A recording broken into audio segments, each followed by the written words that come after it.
Welcome, everybody. Glad to have you back here for the next monthly installment of Living Between Worlds. I see many of you have been here in this conversation before, some are new. So welcome in all cases. I call this Living Between Worlds because that's where we seem to be. We're between an old world and a new world. We're between the fossil age and the renewable age. We're between a linear economy and a circular, between the post-world global economic and geopolitical order and something else. We know it's going to be something else. We don't know what. We're living between focus on short-term and focus on long-term, between the past and the future. The past that actually inhabits us and shapes us, a future that calls to us and draws us and sometimes terrifies us. Past and future present in us now, in the present, that is all we have. We're between inside and outside. Many of us here on this call are working to help or force institutions to adapt. Others of us are working to reinvent or replace existing institutions, between tinkering at the margins and reinventing everything. Between reform and revolution, between what John Foley so eloquently wrote about last week as between fear and hope, between ambition and resignation. There we are. And all this in a world of utter uncertainty. Mathematician John Allen Polo said, "Uncertainty is the only certainty there is. And knowing how to live within security is the only security." So how will we live and manage and act and invest in a world of utter uncertainty? How will we prepare ourselves and our institutions to be agile and adaptive in a future that we can't possibly predict, but can maybe anticipate or attune ourselves to? How will we develop strategies and culture of contingency, recognizing that anything and everything could change dramatically in the blink of an eye, as we've seen this last 15 months? How will we maintain peace of mind and organizational coherence in the face of roiling change? We can't predict the future. Forecasting is in a way a trap, but we can know that things are changing. And where do we stand? Where's the bedrock in the fog that we're moving into? So living between worlds is, I don't know, is it good? Is it bad? Is it both? A familiar song this week, a very different song this week from a familiar voice. The International Energy Agency, IEA, now recommends massive investments in renewables, immediate stop to new gas and oil projects, no new sales of fossil fuel boilers starting in 2025, fossil fuel subsidy phase outs, carbon pricing and other market reforms that can ensure appropriate price signals. You can look up the roadmap to net zero by 2050 from the IEA. Thank you, George Mokray, for that link this morning. This is stuff that was crazy 10 years ago, 5 years ago, 20 years ago, that many of us have been saying for decades and were dismissed as fanciful and impractical. And now here it is, not just in the boardrooms of corporations and in the White House and on Wall Street, but here at the International Energy Agency, which has not historically been a friend of this kind of strategy over the past few decades. Remarkable. On the other hand, Wall Street poured $3.6 trillion into oil, gas, and coal since the Paris Agreement. So change happens, but sometimes at a slow pace. This could be the year, many analysts think, where the thing flips to a significant degree. One of the questions for us is, what has driven those changes and what drives those changes in the future? And for all the good news of that move off of fossil fuel, as John Foley points out, 1/3 of our emissions are in the biological realm, in food and fiber and soils and oceans, fibrous forests and so forth. So the IEA moves don't touch that yet. These are also the significant sinks of carbon, the biological sinks that can take carbon out of the atmosphere. And all of this reminds us that behind the ignored behind the ignored climate crisis sit the crises of biodiversity, ecosystem regenerativity, human suffering, and so much more. Fred Cook asked me this morning, are we too late for a soft landing? Well, we don't know. It remains to be seen. We're making the future now in every action and in every conversation that we're part of. So this series is called Living Between Worlds, subtitle With Grace and Calm and Power. And last month, we spoke briefly about power. I'd like to talk about that more today. And then later in the call, I'll let you know what we have in mind for next month's call.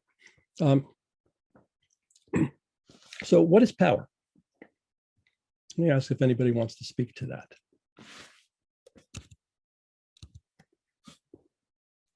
You can raise your hand using I think it's the reactions button at the bottom of your screen. I'll try to call on you more or less in the order that you raise your hands if you do. No pressure. Well, actually, some pressure. I might call on somebody if nobody raises their hands. Shel Horowitz, please. Hi, Gil. Just double checking that I heard correctly. You were asking for a definition of power? Yeah, your definition of power. Well, I define it two ways, power of and power over. Okay. Power of is an affirmative, empowering approach where you are enabled to do things that maybe you couldn't do before. And power over is dominance, expanding the sort of colonialist mentality, whether it's on a personal level, societal level, or somewhere in between. Okay, thank you. Brad.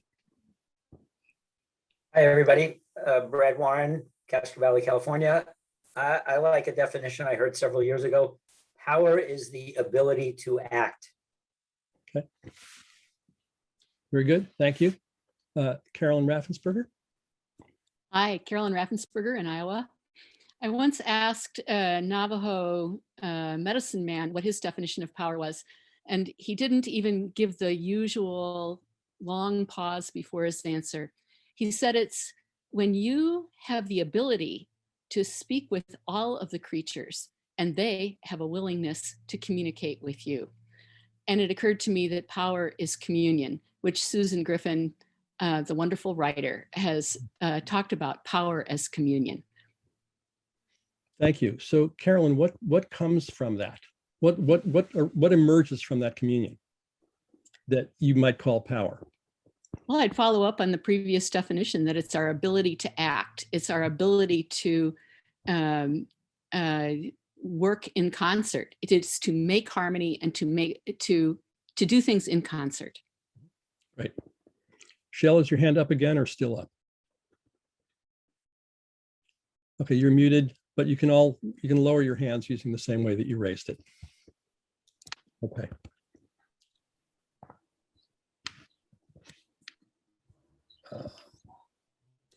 Bear with me, I'm playing with multiple screens here.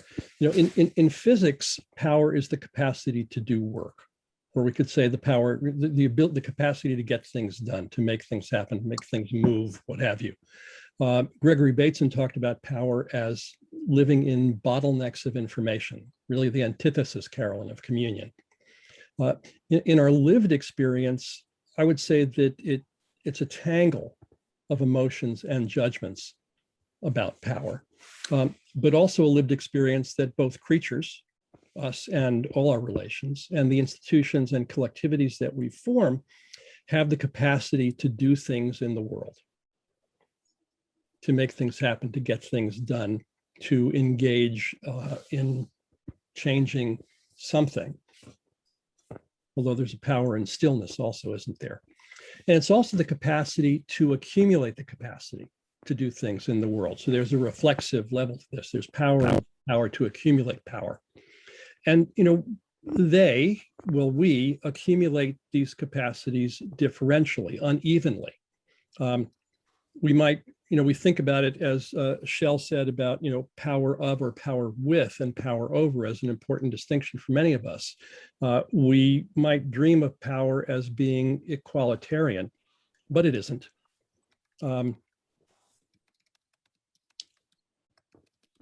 And we accumulate this capacity to get things done in different realms. Some of them are physical, some of them are relational, and thus conversational, as we've talked about last time. The sociologist Michael Mann, not the climatologist Michael Mann, but this gentleman offered a schema suggesting that there are four sources of what he calls social power, the power of humans in the world. One is ideological.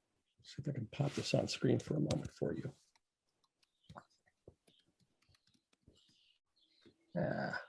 Not so lucky. Sorry. One is ideological, the meaning and the norms and the what he called the ritual practices, I would call also the social practices, how we live together, what we take for normal, what we consider acceptable and unacceptable. Second is military power, which is the organized physical coercion and violence or threat of violence. Third is economic, institutions that are concerned with satisfying material needs. That's the way he would formulate it. I know there's some of you on this call who will formulate that in a very different sense. And political power, territorial regulation in man's worlds, laying down rules and adjudicating disputes. This is like the ideological, where we're talking about the norms of behavior that pervade a culture and are sometimes unstated, but powerful nonetheless. And the explicit rules, methods of adjudicating disputes, settling disputes between people, and enforcing those rules through economic military power, as well as the ideological power of shunning and so forth. So, it's ironic that while many of us, or most of us here probably hanker for a fairer or flatter distribution of power, it actually takes power to impact that distribution of power. And frankly, I'm not sure that power is ever distributed. It may be that it's asserted, both in the sense of taken by someone who is asserting power over. It's also granted when we yield power to someone or accept their authority to exercise power in the ways that we do. There's always, I would suggest, a yielding to power without which power isn't powerful. So how does this show up in our lives and our own narratives and our capacity to do things, to make things happen, to affect worlds? I'm reflecting on four ways. It's a different matrix than man's. It may intersect, I'm not sure, but I think in the realm of first of all, our words and ourselves, and selves that are formed in the conversations that we have with ourselves, our interior dialogue, the interpretations and narratives of the world that we construct, which affect our mood and our capacity to move. Our personal behavior and practices, what we do in our lives in the world, which are of course rooted in the conversations that we have with ourselves and brought to life in the conversations we have with others. Third might be our direct influence. Again, the conversations we have with others, the requests and promises we make of each other, the things that we do with our bodies and our money, and the other extensions of ourselves. And fourth would be our apparently indirect influence in the larger realms of community and society, from local to national to international levels.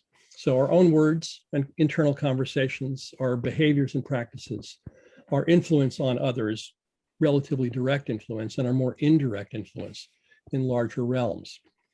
So when I think about that in the context of climate, with myself as an example, I ask, what conversations do I have with myself about what I care about what I observe in the world? What interpretations do I form about those observations, about good and bad, possible and not possible, happy, sad, grateful, indignant? What requests and offers do I make out of those interpretations? What requests and offers of other people do I not make? Second, how do I live my life? What practices do I engage in or abandon or cultivate or aspire to or fail to fulfill And here we could think about the realm of, what I recycle, what I buy, how I heat my house, how I move my body in the world. Where I put my body would be, frankly, be another element here, where I put my body and my money in the voting that I do every single day, not just every 2 or 4 years. And in what ways do I consciously and unconsciously affect the drift of the world? In the dreams that I hold, in the norms that I accept, and how do I affect the drift of the people around me, from my family and friends to my community and my nation, and to what Gary Snyder calls Earth household. For me personally, as I think about the larger realm, my focus is increasingly on climate finance. How do we pay for the world that we want? Looking at everything from corporate strategy and investment to regional efforts in the San Francisco Bay Area to finance the future, to create the capacity to both mitigate and adapt to the climate change that's not going to be on us, that's already on us. To our work with Force for Good, which benchmarked 60 of the largest asset holders in the world against the Sustainable Development Goals and their commitments to not just divest, but invest. To Critical Path Capital, the investment group that I'm building, to an inescapable diagnosis about capitalism, which we'll focus on more next month. And for all of that, how do I build the power to affect these things, to take care of the things that I care about? And I'm saying I, because I'm talking about my personal reflection, but these are all questions for you. How do you engage in these? These 4 are not discrete, nor are Michael Mann's discrete. They interpenetrate. What's new for me is that I'm much more actively observing them all, live in real time. I find myself watching the words that come out of my mouth and wondering, where did that come from? Do I know that that's true? Is it grounded? What habits does it arise out of? What hopes does it open or close for me? So with that, let me turn to you and ask you, what does this provoke? What does what I've said provoke for you?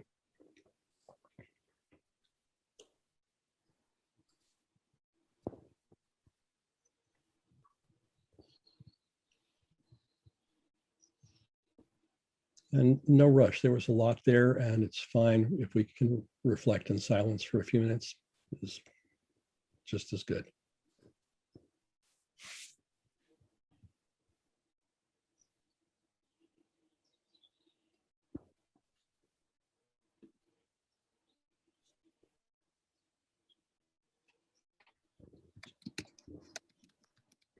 David Schoenbrunn, welcome. I'll offer perhaps a more honest response than you may want. I don't relate to the headiness of the conceptual frame that you've offered. Okay. I just can't go there. Okay. So I'll stand by and see what else happens. Thank you. Well, could I invite you to offer a less heady frame for a conversation about power? What does it mean to you? Well, I just had a counseling session with a younger man who has been fighting a very powerful institution.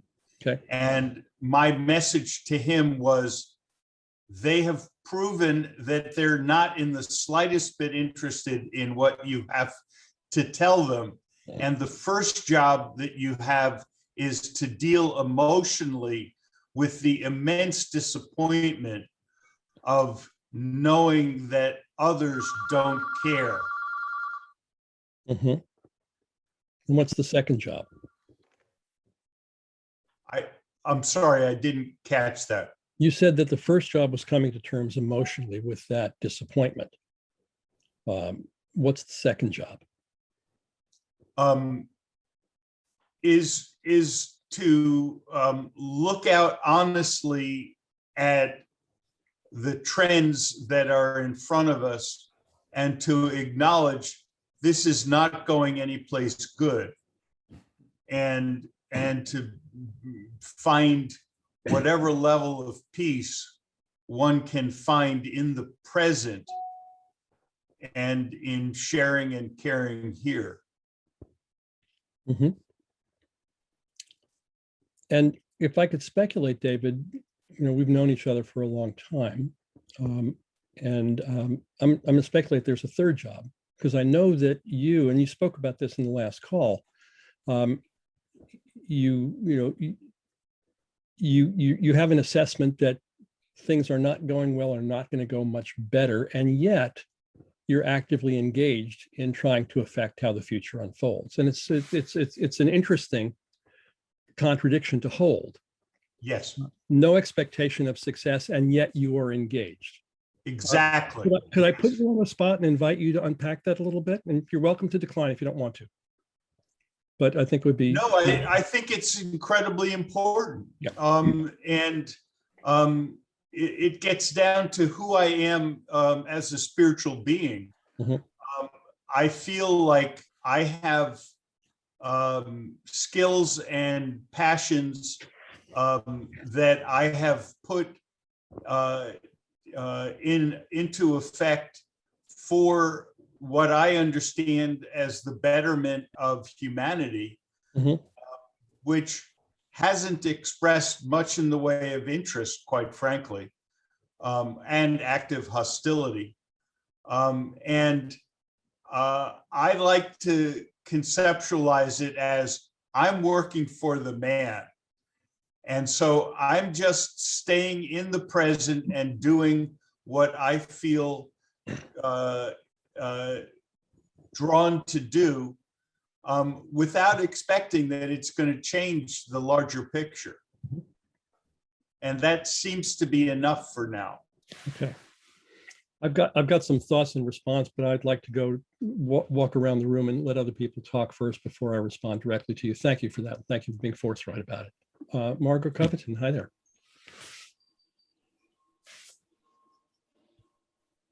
Well, I used to be into zero waste economic development and green business, and I know Gil from that era. I am now a lymphatic decongestive therapist in Santa Fe, New Mexico, and I find that there are some amazing overlaps Mhm.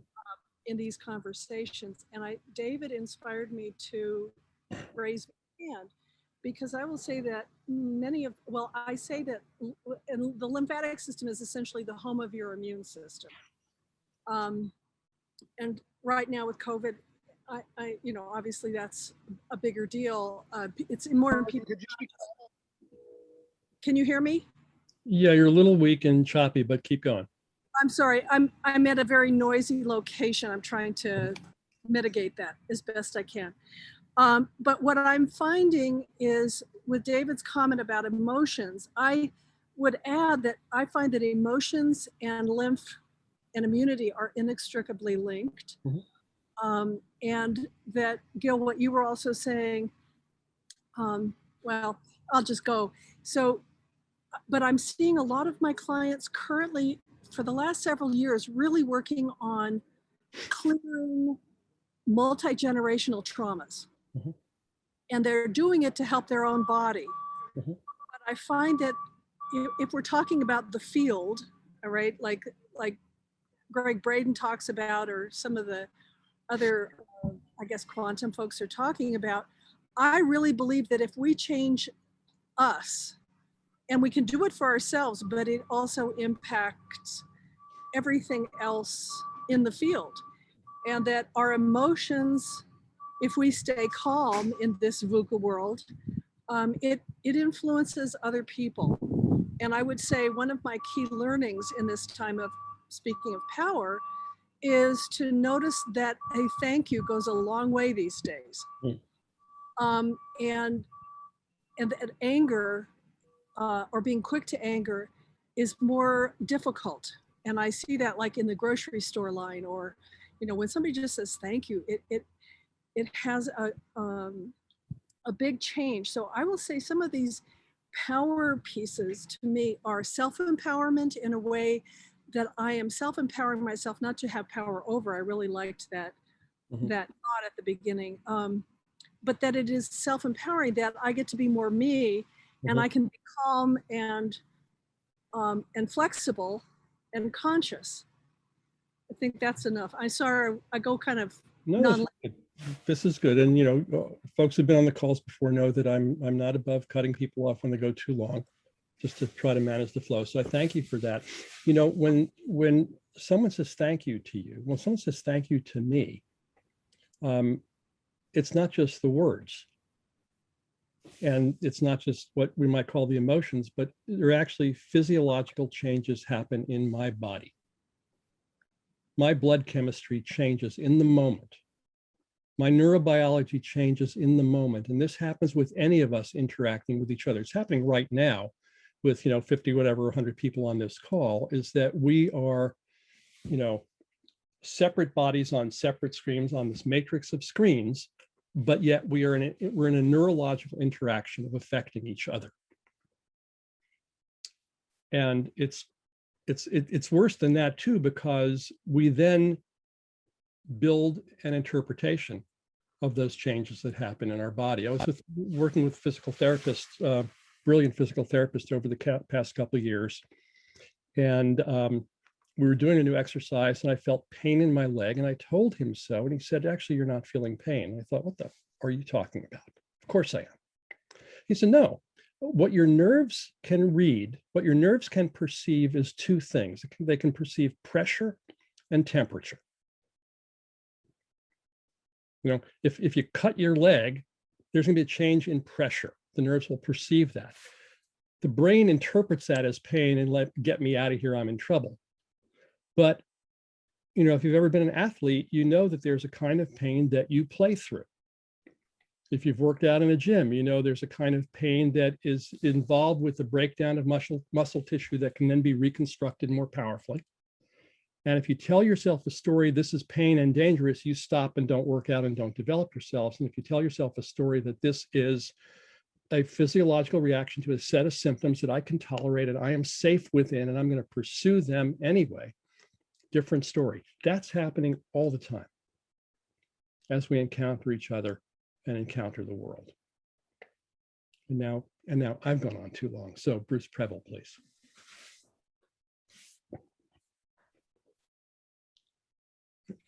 Bruce, lower your hand if you would. Bill has his hand up as well, Gil. I got it. Bruce, can you speak? Yes. Go ahead. You were talking about power earlier, and I just wanted to focus on the power with as opposed to power over.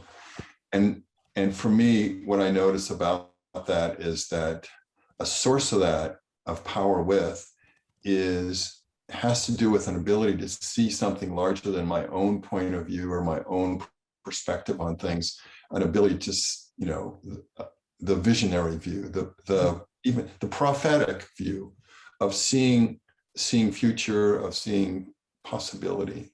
Mm-hmm. and it provides a place where you see what's missing and you can speak to that mm-hmm. in a way that people can relate to it. And that's very powerful. It takes courage to speak up, and it takes vision, and it takes a strong commitment. Mm-hmm. So it's all stuff that's at a personal level, but at some way it's transpersonal. And I just wanted to put that into the stew. I appreciate it, and the stew appreciates it. What's the power that you're naming that's happening there in that process? It's a power to see possibility. Okay. Or to see what's missing. Mm-hmm. You know, oftentimes people can see what's there and complain about it, but they don't see what's missing because it doesn't show up. Yep. And to see that. Yep. Good. Thank you. Shel Horowitz again, and then Jane Bird. Yeah, this is riffing off David's pessimism. I am hardwired, I think, to be an optimist.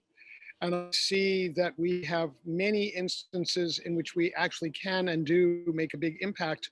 Sometimes we don't know that at the time. Sometimes We may find out years later, or sometimes the change may happen lifetimes later and we're not around to know it.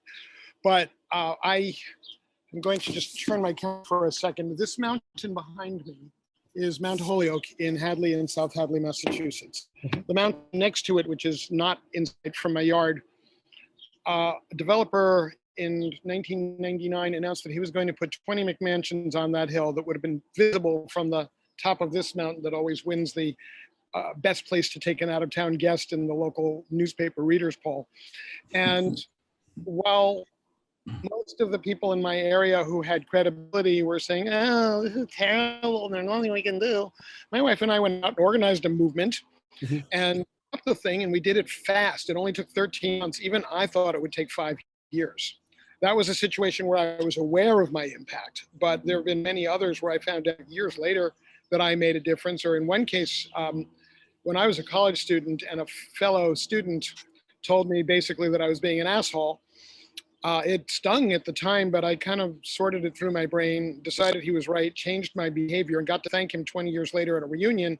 He had no memory of the incident, of course, but he made a huge difference in who I am today. Good, thank you. You know, for me, it's not so much a matter of optimism or pessimism as it is of seeing possibility, as you described it. You know, David Schoenbrunn, one of the places I differ with you is that I don't feel able to draw the conclusion that we're doomed or that things can't happen any more than I can draw the conclusion that everything's going to be okay. I don't know. I don't have the ability to predict what the world's going to be, but I can see possibilities that are worth investing in for me. Both because they, at a simple level, they feel good to me. I feel alive and meaningful in myself, like Margaret was talking about. I feel, Margot, I feel alive in doing the things that matter to me. And I suspect there may be a possibility that they will bear fruit, but I don't know. I'm not doing it because I know it will work or not doing it because I know it won't, which to me, it's almost a kind of arrogance. And I'm not saying this as a charge against you, David, but as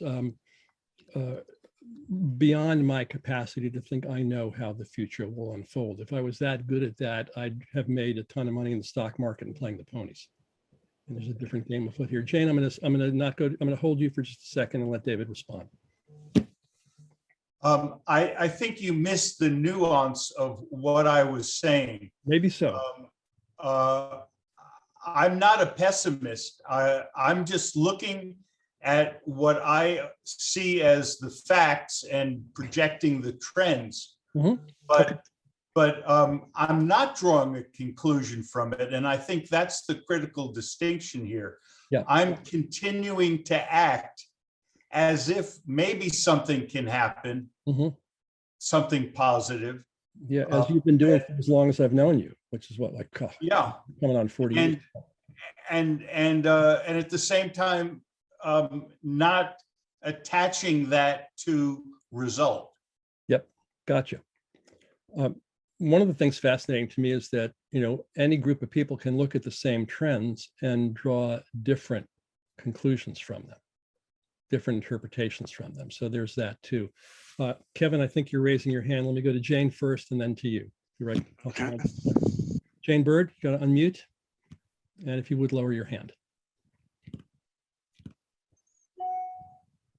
Jane, are you there? Need you to unmute. We can't hear you. Okay, Thank you. good day to people.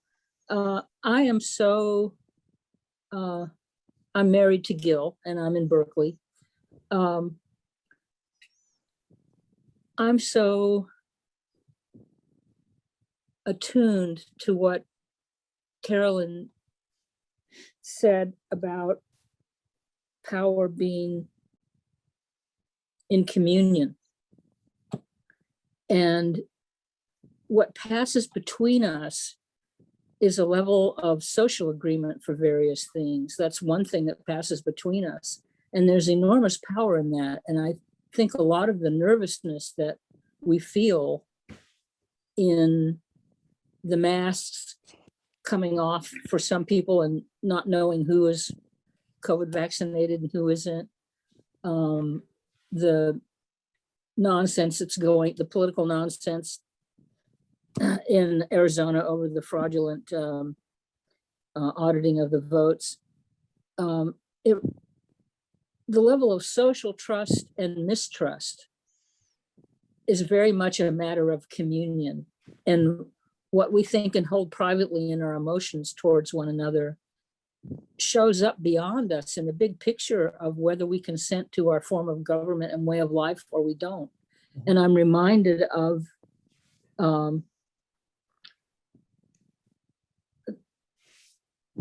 stories about that I learned about the Soviet Union, looking back at what led up to the downfall of the government.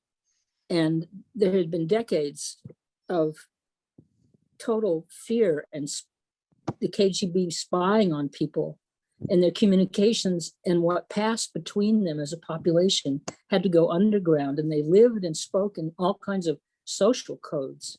If they played a certain kind of music, or if they bootlegged a certain kind of music from a visitor who came into the Soviet Union and spread it amongst their friends, and whether they hijacked power and speakers by going to public power poles and doing a little engineering so that they could get the technology they needed to live their lives the way they wanted.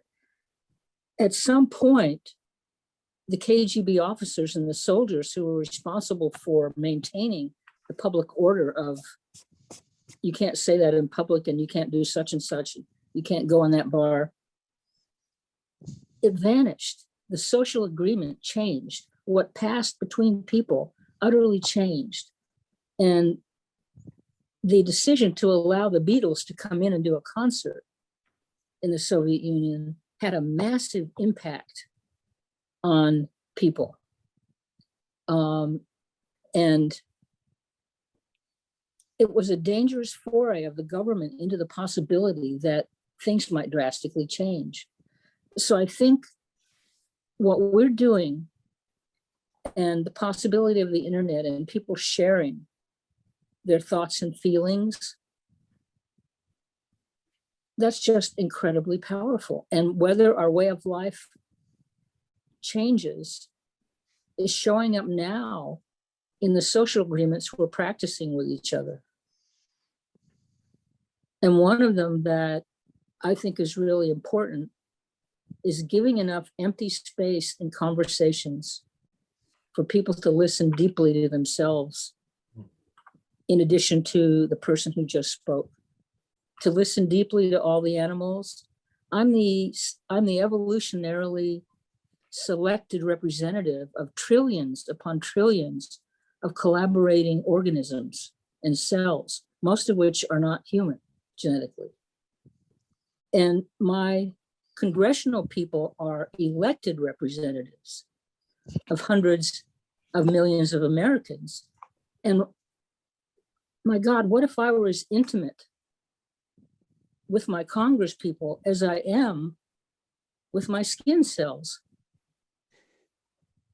AOC once said, you know, Congress people have their lobbyists on speed dial, the people they get funding from.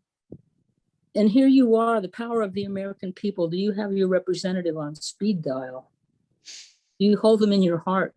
Do you know what they're doing day by day?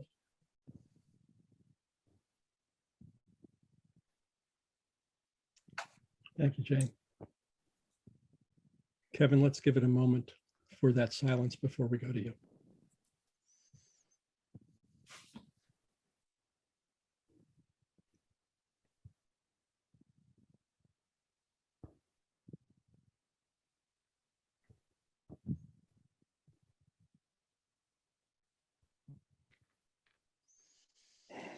Kevin Jones. Yeah, you know, when you start talking about power, I think about a friend of mine. I knew him. He started out as a basketball coach. He became a multi-billionaire telecom exec, and now he's in prison for the rest of his life. But one of the things that led him from being a basketball coach to a billionaire is he realized that the alpha male ego was a competitive disadvantage, and he was able to use other CEOs' egos as easily manipulable kinds of things. And so that's just an interesting kind of power to think about. Yep. Thank you.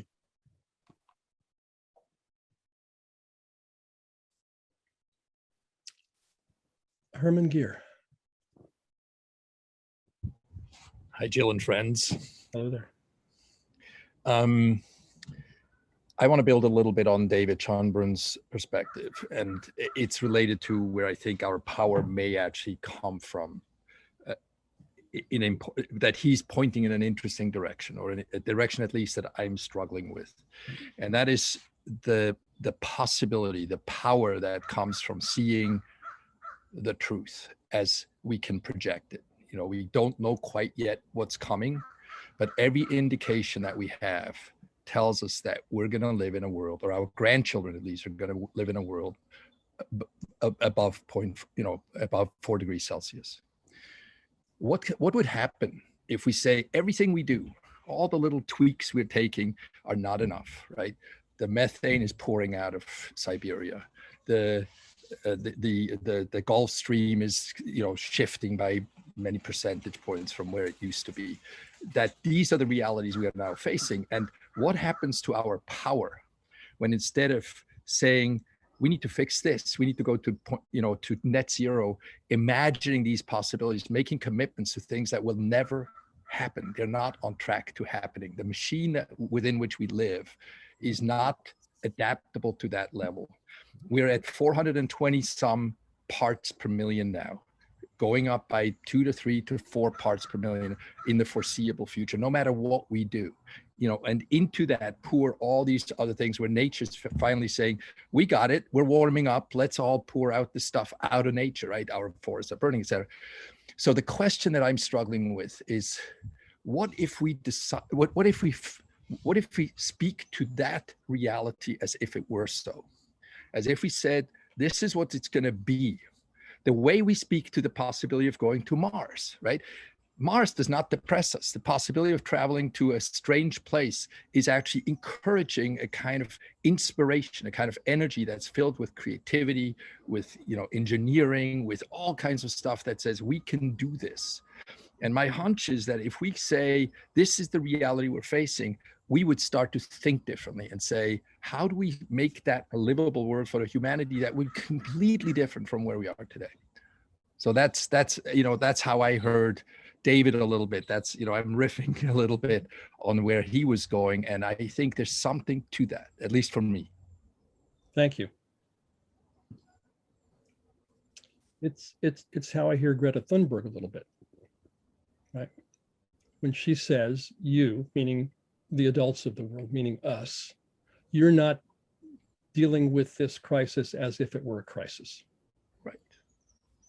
You're dealing with it as like a thing, a problem, a set of stuff to do, things to improve a little bit here and there. You're not dealing with it as an existential crisis. And crisis isn't the right word, because crisis is like when there's a hurricane in New Orleans and FEMA goes in and fixes stuff. This is something much more profound than that. Greta also says, shame on you. In a way that a teenager can say that we can't really say to each other, or we don't know how to say to each other. And that's what I'm actually concerned about, is if we keep doing these little tweaks here and there, make these commitments that never get fulfilled, shame on us, right? That's what I'm getting more and more clear about. Every single thing that I'm seeing being done is not getting us to where it pretends to go. Hardly any country is on track with the Paris Agreement. Right. Hardly any companies are on track with their bold emissions reductions agreements, but yeah, there's that. So look, Herman, it's not a matter of just of what we do, but how do we get us to that perspective? Exactly. How do we get us, and it's not just a matter of possibility, as Bruce, I think, was talking about before, but of inescapable existential need. I mean, we've seen this happen. We saw this, what is it now? It's like 80 years ago now, this December, when Japan attacked the United States at Pearl Harbor. And President Roosevelt, made all the declarations that he made. But one of the things that we did is that we turned the economy on a dime. We went from a civilian economy to a military economy that was in fact the arsenal of the war. We didn't win the war just with troops, but with manufacturing. And it happened much faster than anybody expected, faster than anybody wanted. And it happened because there was, I imagine, I wasn't there obviously, but I imagine there was a pretty clear consensus about an existential threat. And there was some argument about what to do, but there wasn't a lot of argument about the danger that we faced together. And so we moved relatively together. And now we don't have that. We not only have the honest disagreements that people will have about complex things, but we have the manufactured disagreements that we all know all too well, and that make meaningful discussion across the social and political gaps that we live in very difficult. So how do we do that? Or how does that arise? Some of you may have seen Kim Stanley Robinson's new book, The Ministry for the Future, which speculates on the world to come. It's, it's easy to call him science fiction, but it's not. It's like, it's an exploration of how this world might unfold with all the horror and creativity that may be there.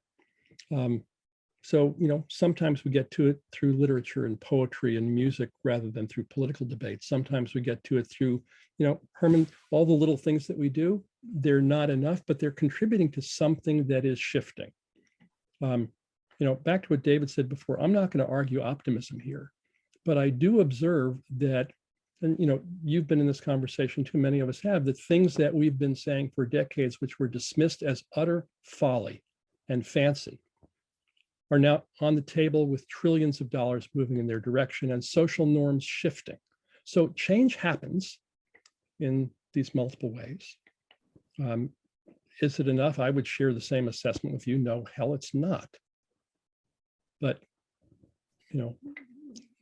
there we are. And so it's not just a question of which legislation do we support and get our, like Jane said, get our, seems my camera has frozen, get our representatives on speed dial. But how do the norms shift in a society? How does what's expected and what's normal and what's acceptable and what we can ask of each other, how does that change?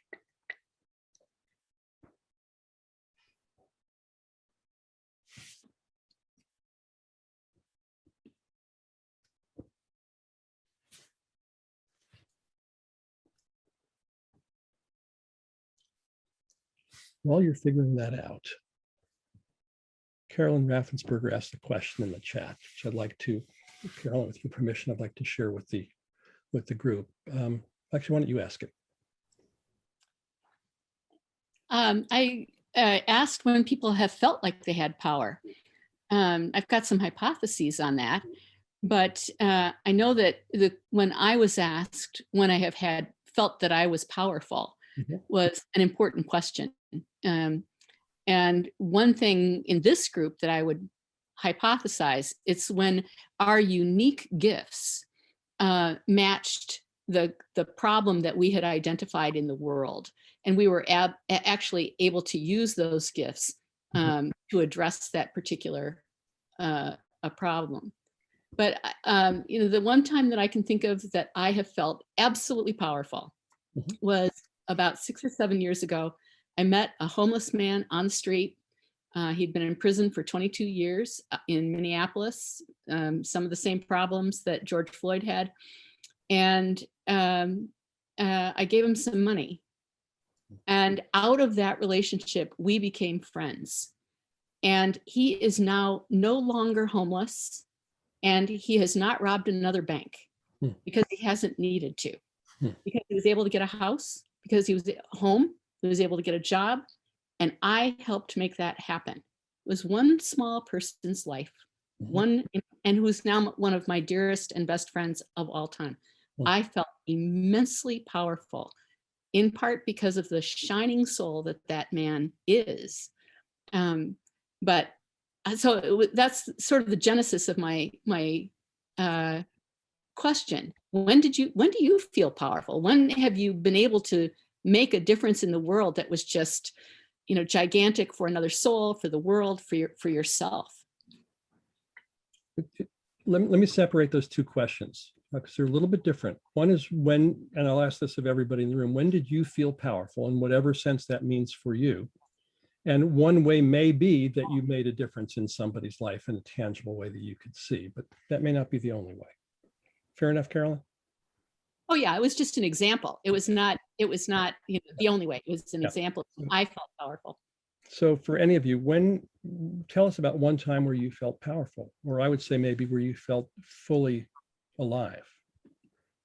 Felix, and then Brad. So it seems to me that the question goes back to that quote from last week about what makes you come alive that you ended with. The question to me is, when do you give yourself permission to acknowledge what you really want in the world and imagine that that could be possible, that could happen? And for me, one of the big markers was when this book came out, and I saw a book that said in the title, how to reverse global warming, not just slow it down, but actually reverse it. And that introduced me to the idea of climate restoration, of wanting to actually have a world that was healthy, safe, prosperous for everybody. And until it took me months to really imagine that and say, I'm going to make that my life work. I woke up one morning and said to my wife, maybe we're not doomed. And that set me on a different trajectory. So I think that power, imagine for yourself what is possible and then decide to work for that. Mm-hmm. Yeah, thank you, Felix. For me and for Jane too, that similar experience happened a way long time ago in the World Game Workshop with Buckminster Fuller and his crew back in, 1972. Where we spent the summer with an international team of researchers looking at the global challenges of food, energy, housing, healthcare, transportation, and on education and on down the list. And we came away from that with a clearly, deeply grounded assessment that these things were possible, that a world that works for 100% of humanity is possible. It's not blocked by any necessary physical or resource limitations, but by the choices that we make in what we do. And it was enormous. We were 23, Jane, right? Enormously powerful and empowering and life-shifting. Felix, much in the way that you just said. Thank you for that. Brad Warren. Yeah, and Carolyn, you and Gil both used the phrase that I was going to use. I feel powerful when I've made a difference, or at least my experience is that I've made a difference. And I just noticed that the bigger difference I feel that I've made, the more powerful I feel I was. So that they're actually directly correlated, which is kind of interesting because to me, power was just power. Now I'm seeing it, you can have levels of power. I can feel, I put boxes of food into the box of somebody's car on Thursdays at this elementary school where I volunteer. That's one kind of power. And, and I feel powerful right then in that moment, putting that box in the car. And then when I've made some bigger contribution, I feel more powerful. Thank you, Brad. I'm going to speculate that you sometimes also feel powerful even when you don't know what difference you've made.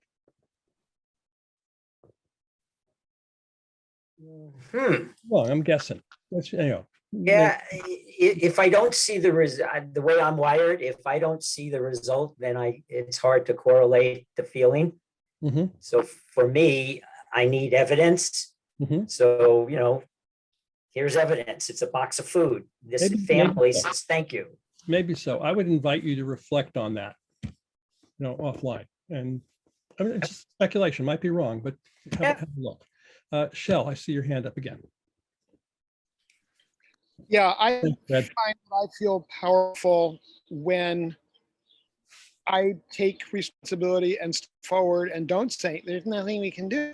I remember when the US bombed Libya, and I called up our local peace activist who died at 100 a couple of years ago, still an activist.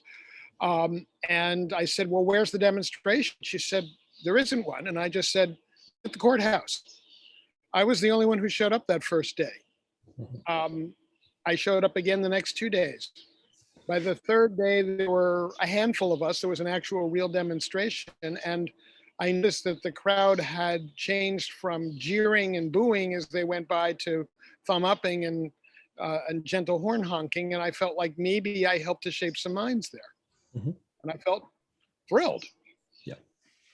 Yeah, thank you. Well, I mean, this takes us to the questions of what do we do with our power?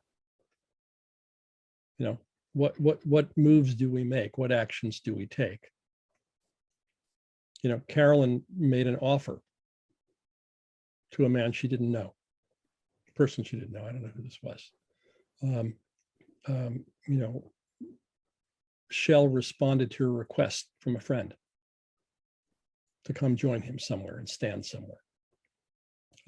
This is how we engage each other. I made the request. Okay, you made the request, and you made the request implicitly to the people who drove by.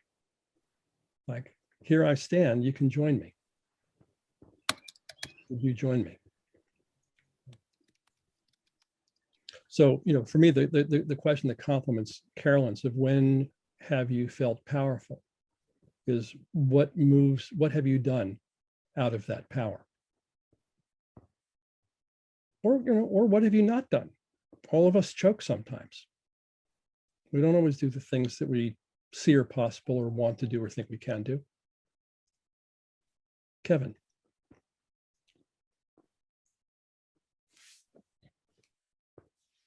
Need you to unmute, Kevin, please.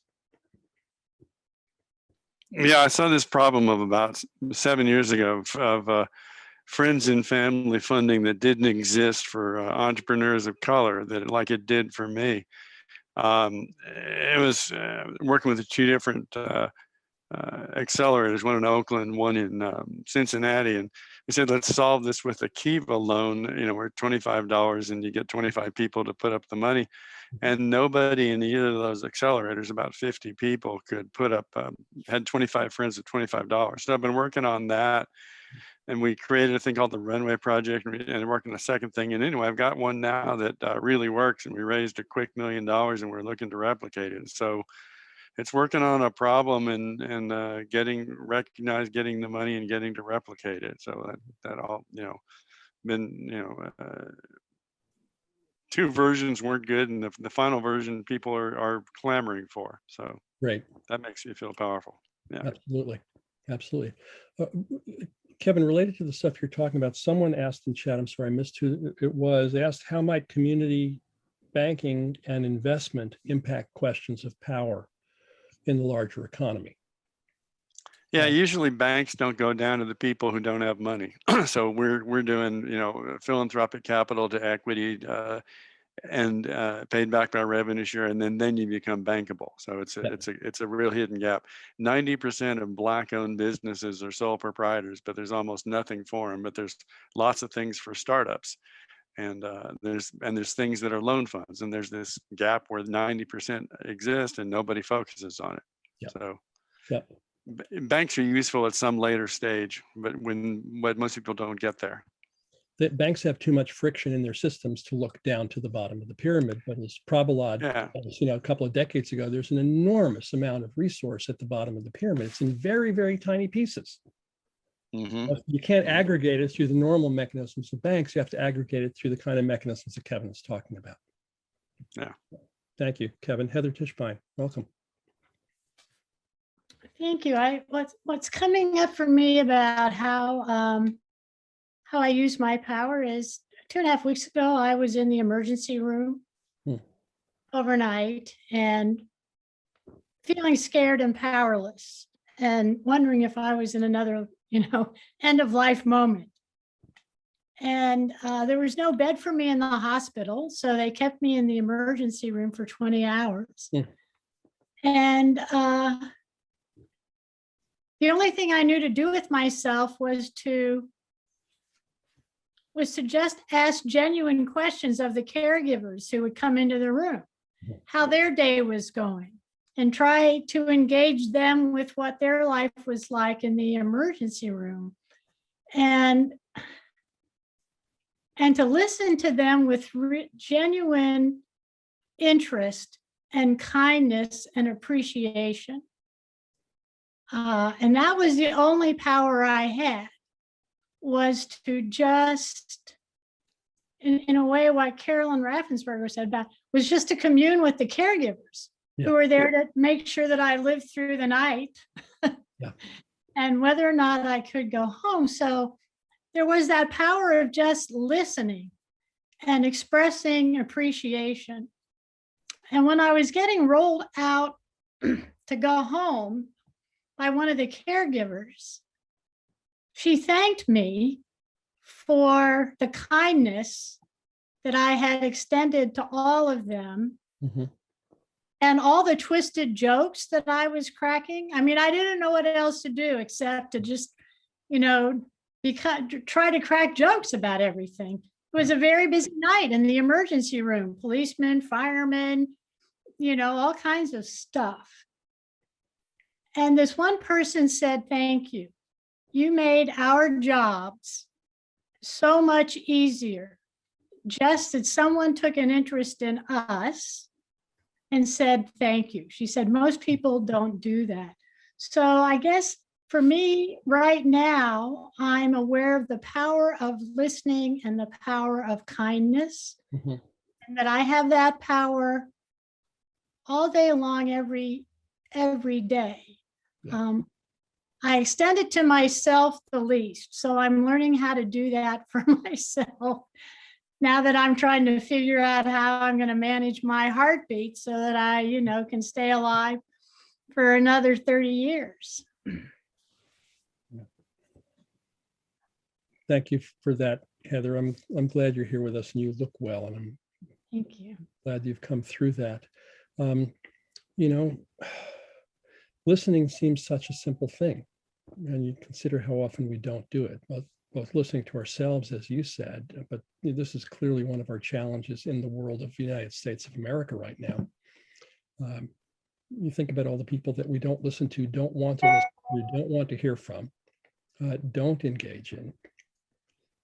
Your story reminds me of a very similar story that my wife Jane has shared. She's been in and out of hospitals a bunch the last few years on a healing journey. And she developed a very similar practice to yours. Whenever an orderly would come into the room to empty the trash or mop the floor, she would say, "Good morning, what's your name?" And they say, "What? I said, well, she's like, I got this board in my room and it shows my doctor's name and my nurse's name and my CTA's name. It doesn't show your name. What's your name?" Boom, number one. And then she would talk with them and say, "I want to thank you so much because you are my front line caregivers, because you keep me from getting an infection and dying every day." And she had that conversation with every single person she came in contact with in the hospital. I know of one of them, maybe many more, said, "I've been working in this hospital for 30 years. No one has ever thanked me for anything." Boom. Can you imagine? And yet that opportunity is there all the time, and something opens and something shifts, not just in relationships, but like I said before, in our actual biochemistry of the bodies that we are, where our emotions and our intellect and all that lives. Remarkable. Thank you, Heather, for that.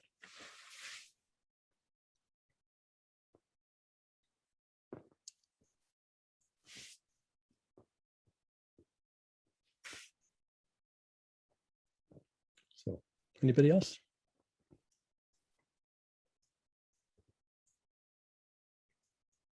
Okay.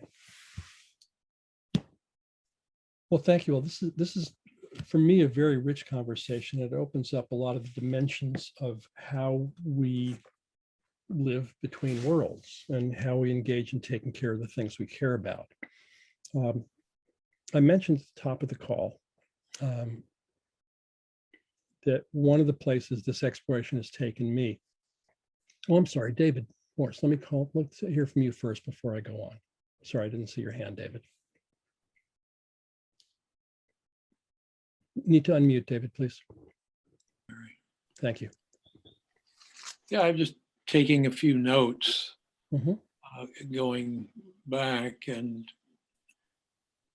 just a few things that stood out for me, because we've been kind of going back and forth on things that, of course, we have to go back and forth on. The present is, so what I've come up with was the present is evolving. And I liked, and I can't remember who said it, the possibility, I think it was you, Gil, possibility and what's missing. I'm a self-described dreamer. Now, it hasn't, it's worked fine for me over my life, but sometimes I just feel like a dreamer. But you need those dreams, those possibilities. And I've always been pretty good at saying, oh, okay, what's missing? And back to Felix mentioning drawdown. I got into drawdown when it first came out, and I've been, as I'm sure a lot of you are, a follower of Paul Hawken for years anyway. And I really got into it. I'm now looking to start a nonprofit that has to do with the ocean. And what should come up this morning? An announcement. Where's my notes? Okay, this is a Richard Branson Change Now. I hadn't heard of it before, and I'm never on LinkedIn, but they said I had things showing up. And what came up? 1,000 ocean startups. And that's what my project has to do with. So I've signed up for this. It's a 3-day event starting in May 27th. Anyway, David, if you can put the link for it in the chat in case other people are interested. Okay, will do. Yeah.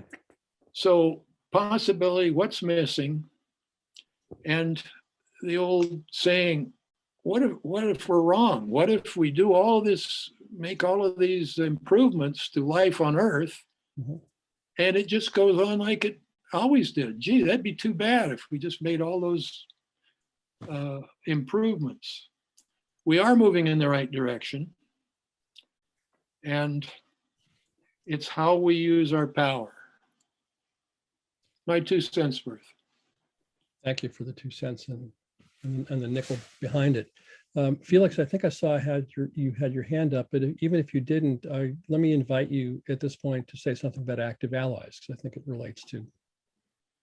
Thank you very much. So, thanks. So there was a little mention of it last time about the idea of intergenerational action, and a bunch of people in the group talked about being glacial geysers and other sorts of things.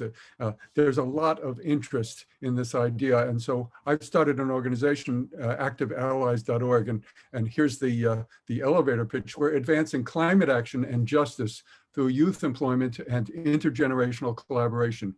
We can all work together to defend, restore, and regenerate our communities and our world. So people like us, we have networks, we have experience, we have resources, and if we can start working with people in their 20s who right now are volunteering on climate and related activities and wish they could get paid to do it, that's what Active Allies is about.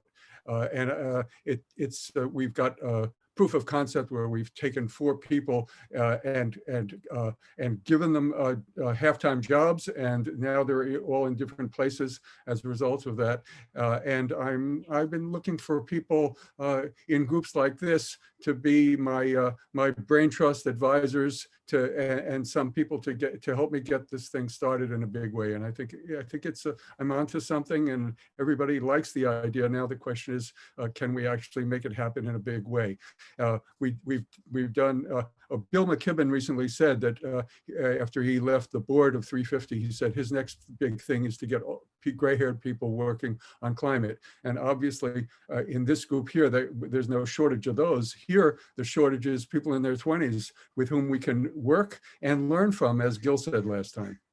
So I put my link in the chat Yeah, and would love the to talk to you. mentorship goes in both directions. It's, you know, it's the younger people helping the older people on their projects and benefiting from the, you know, from the vast experience.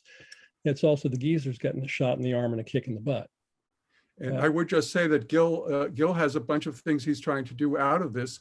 And what if this group here could come together to sponsor people to help him do that? And their fingers are 20 times faster than ours on the keyboard. They multitask like we don't, and it's their world that we're talking about. Yeah, and I'll give a shout out to Jillian Lee, who's behind the scenes on this call as producer and video editor, came to me through Felix, through Active Allies. And so Jillian, thank you to you for that. And Felix, thank you to you for that. George, and I think you'll be the last one, and then we'll go into wrap up. In my life, I've said things offhand that some people have taken and run away with. And then years later, I hear, oh, I got into this field because you said that. Mm-hmm. And I never even thought about it. Mm-hmm. But they heard something and they took it and it was useful to them and it just clicked. And it wasn't my intention. Mm-hmm. It was just something that happened. Yep. One of the things that I've been thinking about for a long, long time is the idea of solar as civil defense. Mm-hmm. You know, less than $30 buys you something that can be a light and charge small batteries and maybe even charge your cell phone. So there you have what you're supposed to have in terms of emergency: light, communications, and the ability to charge small batteries. That's also entry-level electricity for people around the world. Years ago, I saw a piece on BBC website talking about a woman in Africa who had to travel 10, 15 miles on her bicycle every day to charge her cell phone. And I'm reading this and I'm going, oh my God, if she had a charger on her bike, you know, she could do her regular errands and charge her cell phone that way. And it's those kinds of things, those little changes that I think make a big difference. Not even Extinction Rebellion is actually talking about those small practical changes. Mm-hmm. So it's not, how can we stop climate change, but how do we prepare for the next weather emergency in a way that is sustainable and restorative? And what if we did that in concert with helping the bottom billion to enter the conversation, to have a little bit of power? So maybe I'm jinxing it because there's an intention behind this, but I would just want to throw that idea out there, not to take the big bite of everything, but just say, how do I have a little bit of light? How do I charge my cell phone the next time the power goes out? And how do I do that in a way that builds towards the future that I want to see? Yeah, George, thank you for that. I appreciate you bringing that dimension, which we often overlook so much when we think about the big, you know, when we think about Greta yelling at us. So it's important to have that. For me, in my listening, it's not that as opposed to working on the bigger picture of climate change. It's that too. It's, you know, it's what do I do? Who do I engage with? Who do I help? Where do I do my political activism? Where do I do my job? It's my old, all of it together, and each of us is going to find our own slots and levels in that. as my old martial arts teacher would say, use everything. There you go. There you go. So next time, I want to shift the focus a bit and go into one of the bigger dimensions of the everything. I mentioned earlier that I've been thinking a lot about capitalism as I deal with these issues, or as I've come to call it, capitalism with a hyphen. And more about that when we return. You know, there's a lot that's going on in the realm of stakeholder capitalism and impact investment and conscious capitalism and ecological capitalism and various kinds of adjectives put on the term. And all of these, I would say, are built on very thin diagnoses of what's wrong, if there's diagnoses at all. Brad, you mentioned to me last time that prescription without diagnosis is called malpractice in the business of medicine. And I would suggest that we do a lot of that. We do a lot of prescriptions without diagnosis. So I've been thinking a lot about a diagnosis, and I've constructed a list of 4 or maybe 5 structural defects in capitalism that I think none of these reform efforts address. I've been writing a bit about that. I'm going to try to have a short piece of writing to you all before the next call, but that's where the topic will be, is what about that? How do we think about that? What do we do about that? How are we doing with what we're doing now? What's missing, and so forth. The next call will be the 3rd Wednesday in June. Anybody know what date that is? Using the link that you used for this, you can register ahead for June or succeeding months. Please register if you haven't. Share this with friends. And let me particularly ask you, what's that? June 16th. June 16th. 3rd Wednesday in June at noon to 1:30. And let me particularly ask you, as you think about perhaps sharing this conversation with other people, inviting other people into it with us, think about inviting people who share the concerns that we're talking about, but who are not like you and who are not like me. Because that may be one of the ways that we start to expand this conversation and get the expanded perception and wisdom that diversity brings into a conversation. So please do that.